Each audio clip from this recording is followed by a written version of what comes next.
Doncs després de 2 anys de pandèmia, doncs pensem que és molt important tornar a tenir el contacte amb els nostres futurs alumnes i poder-los informar de prop.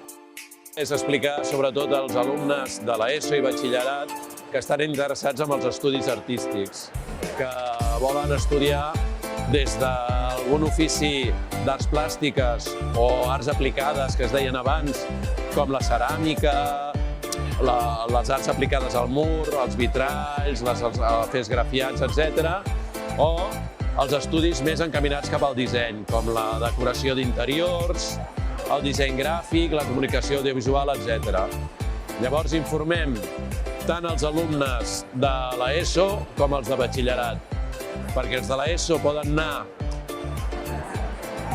poden seguir els cicles de grau mitjà i els de batxillerat podrien seguir els cicles de grau superior.